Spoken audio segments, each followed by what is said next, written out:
What's up, YouTubers? Whoever's watching this, I had an inspiration, so I figured I would be hands-free and record in the car. That's probably not the safest thing to do, especially since I'm a paramedic. So.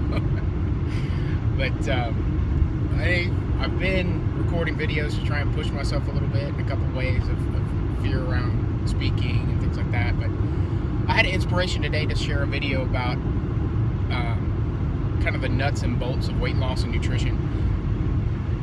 I had a very close friend's nephew email me, and he's a younger guy, and he's a power lifter, and he's really strong, and he was telling me, all these incredible things that he can do, as far as strength. I'm like, wow. But he said, I'm having trouble losing my belly, and I think that's a common, misconception, because he says, I work so hard in the gym, and especially being young. So I want to blow through a couple things this morning. The first thing I want to cover is kind of the myths surrounding weight loss. And then I want to cover the nuts and bolts of it, exactly what to do and how to do it. And then I'll wrap up with a couple of tips and tricks.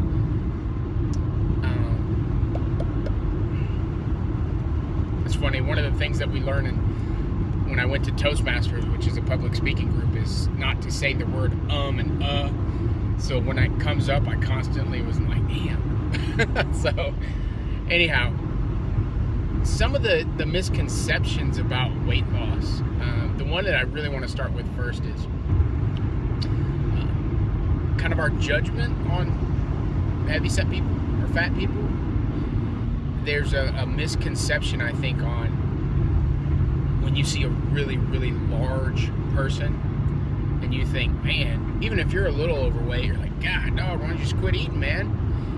And there's partial truth to that, but I want to defend a little bit. I want to defend that in that one of the circulating hormones in your body that regulates, how hungry you are, kind of like your circadian rhythms that regulate sleep patterns and things like that. One of those hormones is called leptin, and leptin is kind of controls baseline, like how much you eat over a long period of time. Well, the heavier you are, the longer you're heavier, and the heavier you are, there's some studies that have resulted in building up what's called leptin resistance, which is kind of like insulin resistance. So it's actually harder for those people to lose weight, and their cravings are actually stronger. So just be easy. If you are heavy, be a little easy on yourself. Don't judge yourself too hard. It's a little harder for you. And if you see another person that's well over, big people, it's easy to judge, man. So, I know I'm guilty. So, okay. So, the other kind of misconceptions is we're going to talk about calorie counting and dropping through all the calorie counting. There's these myths around, starvation and,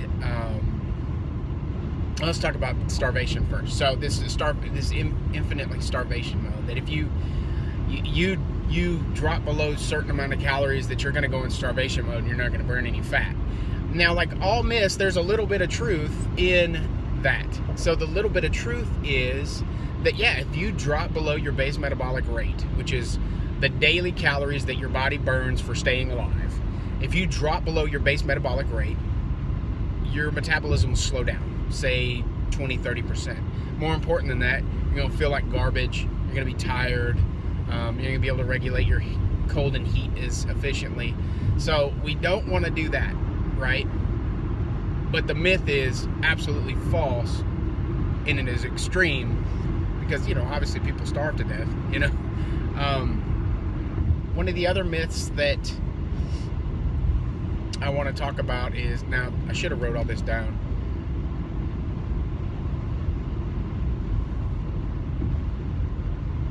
You know what? It's not important. Let's move on to the nuts and bolts. So, I think I've said this on my first video. Oh, that was the other myth. All the rules around when you should eat and how often you should eat. And again, there's a little bit of truth to that, but here's the thing. You shouldn't eat before bedtime, and you should only eat fat before bedtime. And these are all like little snippets of truth.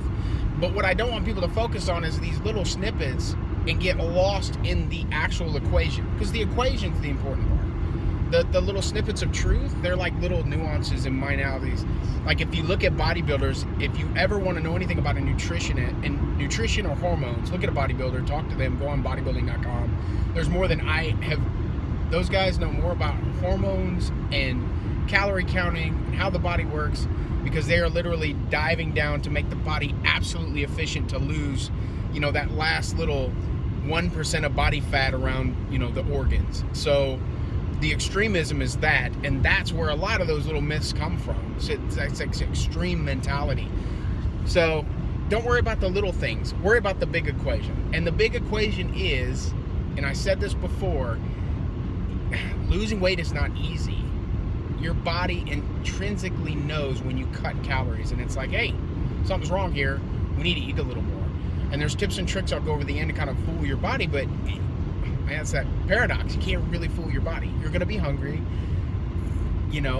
Losing weight can be a challenge, otherwise we wouldn't have this massive obesity epidemic, and health food wouldn't be a $40 billion a year industry or whatever it is. So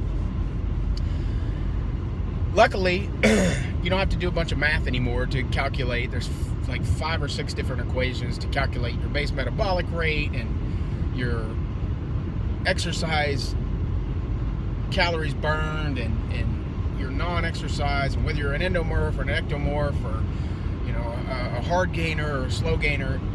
There's like 15 apps, and I personally use MyFitnessPal and my diet coach. I like my diet coach because it gives like little tips and tricks throughout the day, like little tips like, I don't know, I can't think of any right offhand, but it's kind of, anything for a little bit of extra motivation is always good.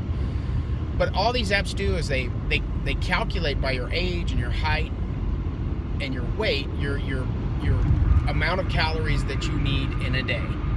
And they do it for you. You don't have to do anything. And then all you do is you keep up with your calories through that app. And I know a lot of you, I know there's some of you that have done this and you get frustrated.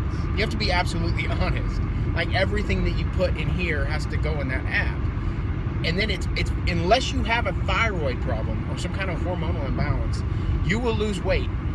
You will lose weight. That's it. There's no other way around it. I mean, that's the way it has to be. Or that's the way it is. So I got a little distracted. I saw a police officer. So that's it. I mean, that's you download the app, you put in the information, and then you can calculate how much weight you want to lose per week. Is it half a pound up to 2 pounds? If you think about calorie loss like this, a pound of fat equals about 3,500 calories. So about a 500 calorie a day deficit over a week will give you a pound of body fat loss. You don't have to exercise, but exercise is super important. I call it winding your clock. I wouldn't put exercise in as a calculated reduction until you've met the weight loss that you're wanting to go and you're polishing, because it's really, really easy to out-eat your exercise. Super easy. I'll go to the gym, lift weights for an hour, 120 calories, 200 calories. I'll go do 30 minutes on a stair climber, 200-300 calories. Like if I do one exercise a day, I can easily, in a sitting, way out-eat that. If I'm like, I got to exercise today, so I can eat whatever I want. So that's it. Hands down. Super easy. And it does work. I personally, unless you're really heavy, wouldn't go for more than a 2-pound weight loss a week, as the more weight you lose, the faster you lose weight, the more muscle mass that you'll tend to burn off. But that's it, cut and dry. Now there's some tips to that. One of the myths about how you eat is, if you eat 5 or 6 meals a day, if you divide your meals up and eat 2, if you have the schedule to do that and the patience to do it, if you divide your meals up to 2.5-3 hours and eat 5-6 times a day, you will burn more calories. You get 10%, 15% deficit. So it allows you, those are free calories. You get to eat more and more sustenance for your body. So it can be, but it's not detrimental. None of those little things are detrimental to your actual weight loss. Another thing that the amount of processed food that the Americans eat is insane. We've taken, like, from whole wheat down to white flour, it goes through 7 different stages of processing, and each stage wipes out something that's vitally important that we don't get. I mean, it's insanity, and I understand why. It's a shelf life thing, and it's a money thing. And if you look at the way our system's set up, like if you walk into the grocery store and you look down the aisles, you are seeing wheat, corn, and soy. That is what virtually 90% of your grocery store is made out of. And it's just processed in different ways to make different foods. But the more processed it is, what you're taking out is the vitamins and minerals, and you're taking out the fiber. Your stomach has stretch receptors. So the more it stretches, you become full. So you can kind of use that as a gauge and fool it a little bit. By drinking a ton of water. You need to drink a lot of water. And it's okay to drink water before you eat. It's okay to drink water during your meal. I know there's there's no scientific proof that I found that drinking water while you eat waters down your stomach acid. So drink a ton of water. That in and of itself will make it easier on the calorie count and the weight loss. And eat more fiber. I put out a post yesterday that said real health foods have no nutritional labels, meaning that real health foods are in the produce aisle.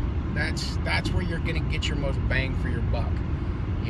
Broccoli, you get a massive amount of fiber. The RDA, the recommended daily allowance for fiber, is 38 grams for men and 25 grams for women.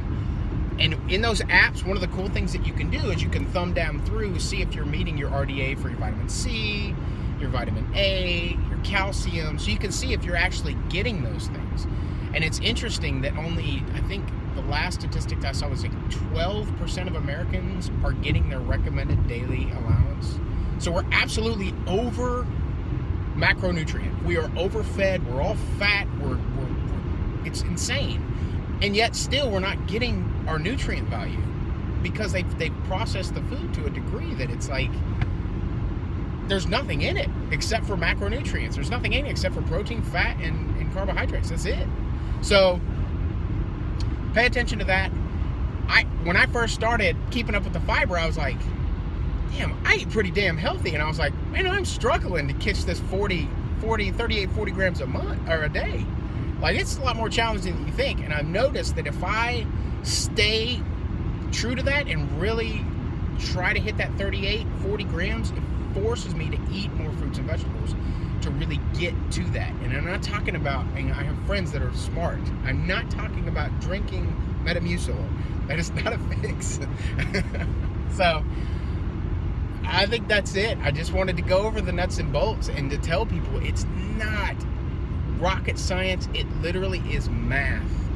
And if you do the math and you're honest and you're still not losing weight in 2 weeks, a week, you may want to go get your hormones checked. You may want to get your thyroid checked.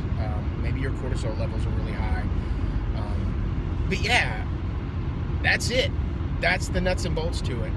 Exercise, I've always said losing weight is 80% diet, 20% exercise. The one thing that exercise does, though, on top of being fantastic for you, you're not going to diet your way to the body that you want. Most of us aren't. The body that we're looking for is not beanpole. Most of us want a lean, fit, strong body. So you're not going to diet your way to that. That's going to take some work in the gym. The other thing that exercise does is I call it winding your clock. Like when you go in there and you exercise, depending on how hard you exercise, you're turning on your endorphins, you're turning up your metabolism, so you're winding your clock for feel good. So that's inevitably what we're all doing. Yes, some of us have some health issues, but you're trying to lose weight so you'll feel better. So definitely exercise. It's super important. At least 5 days a week for 20, 30 minutes. Even if it's just walking. If you just go walk. Like, there's some people that I know that are they can't jog, they can't do, like, that's fine. Just get out and walk. Walk 20, 30 minutes a day until you go to a light jog. Power walk. And then, there's tons of fun exercises you can do. But in the end, that's it. That's it. Count your calories. Use the apps. Stay true. The weight will come off. The weight will come off. It's impossible not to. So, I'm definitely going to talk. I wanted to talk a little bit about emotional eating, and that's a whole nother subject, though. So I'll leave that for another day. And that's it. Y'all have a good day.